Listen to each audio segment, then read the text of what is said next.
Hello everybody, Dr. Daryl Boston's here with Barrie Chiropractic and Health Services Center. This is our second video of the discussion we're having on arthritis. In our last video, we did an overview of what arthritis was. We explained that technically arthritis means that it's an inflammation of a joint, which means I could kick you somewhere and then in a joint it would inflame, and that's arthritis. But I know that when we use the word arthritis, it tends to mean the inflammatory condition that is degenerative.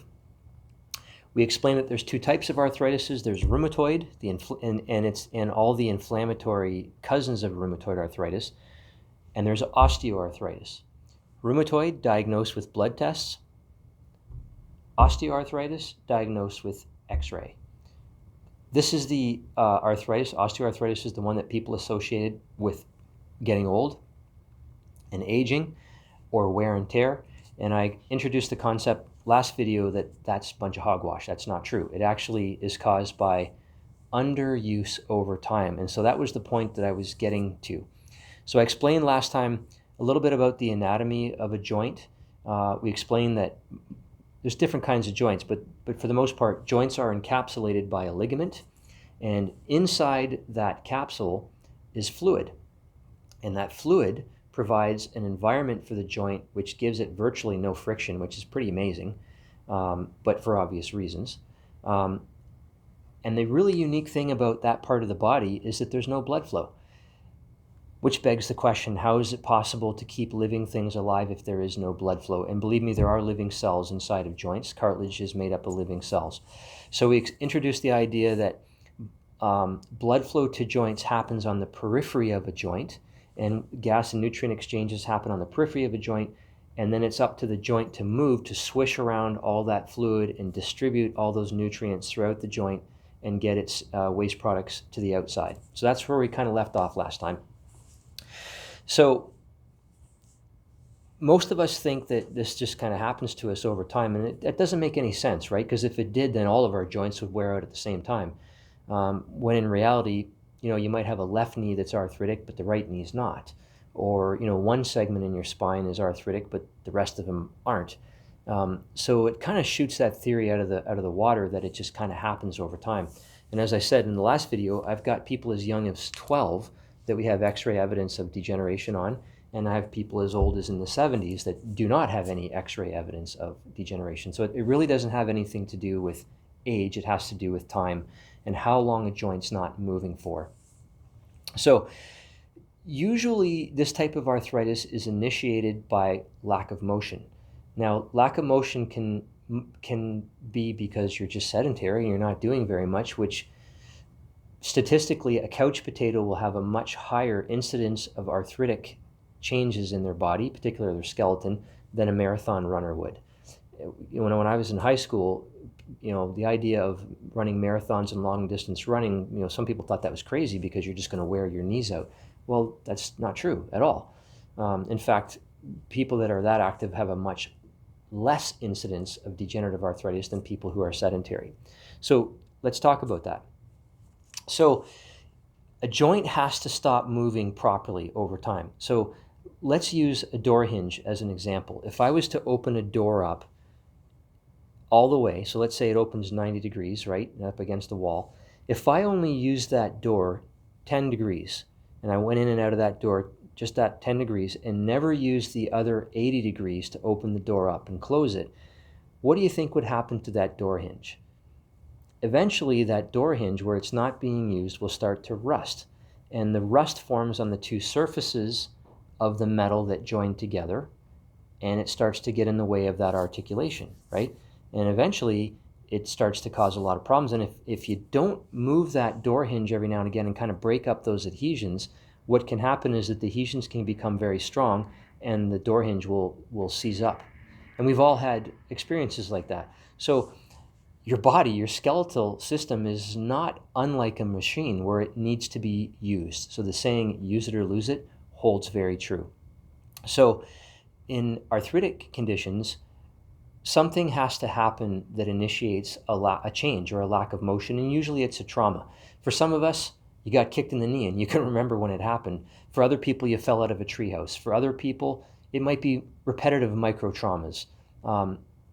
Maybe you sit in one spot for too long. Maybe you have your knee in one spot for too long. Maybe it was a hockey injury. Maybe it was a gymnastics injury. It was probably something, and you may not remember it. But a lot of us get joint injuries that may hurt us from anywhere from 2 hours to 2 weeks, and then it goes away and we never think anything about it again. We treat it with ice and compression and rest and elevation in some cases, and we never think about it again. But if that has altered the mechanics of the joint, and the mechanics of the joint do not come back to normal again, then you will carry on your life with the suboptimal function of that joint. Just like my door idea. So if you're not using that last, say 5%, 3%, 2%, 20% of your joint, eventually that part of the cartilage that's not being used will start to infiltrate with calcium, and you'll start to lose it. And these adhesions start to form up, just like the stalactites and stalagmites in a cave or icicles on a roof. You start to see the icicle building up over time. And if you come along and knock those icicles out when they're not very big, it's pretty easy to take care of it. But if you've ever seen an icicle that makes its way to the floor or the ground and it creates a column of ice, that is a son of a gun to try to break. It's really strong. So the point is, time is not our friend here. The longer that these adhesions, stalactites, stalagmites, are allowed to form, the worse the problem is. So the more the joint doesn't move, well, the more the joint doesn't move. So what you lose a little bit at one time, it starts to encroach more and more and more on that joint that you can use, until eventually your body starts tugging at your coat string saying, hey man, I think we got a problem here. Like, there's something wrong.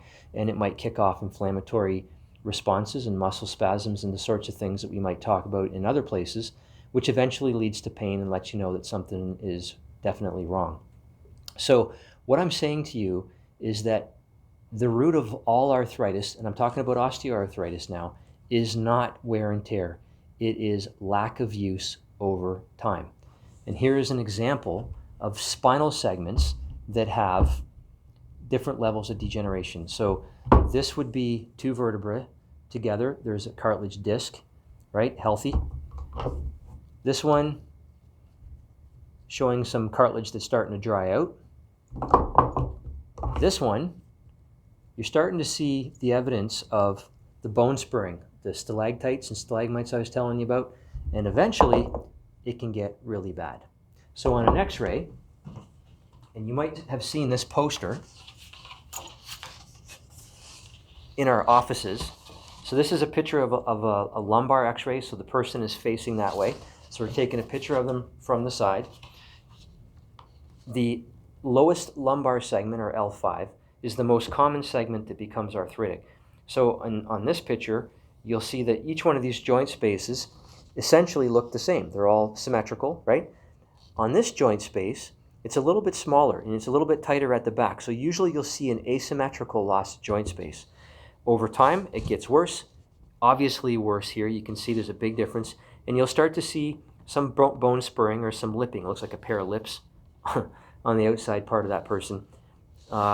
In phase 3, the degeneration is much tighter, bigger bone spurs, and then in phase 4, the joint's gone. It's completely fused together. Not unlike rust on a nut and bolt or a door hinge that we talked about earlier. So nobody really knows for any given individual at what point the joint gets completely lost. But as long as you're alive and breathing, things can get better. So what you want to do is get in there, and I hate to use the word break up those adhesions, but that's essentially what has to happen. So just because you're a phase 3 or phase 4 level of degeneration doesn't mean that you can have some level of function and even have your symptoms go away. But it's really crucial that if you know that you have some level of arthritic or degenerative change in your joint, that you become hyper vigilant at trying to keep that joint as mobile as you can.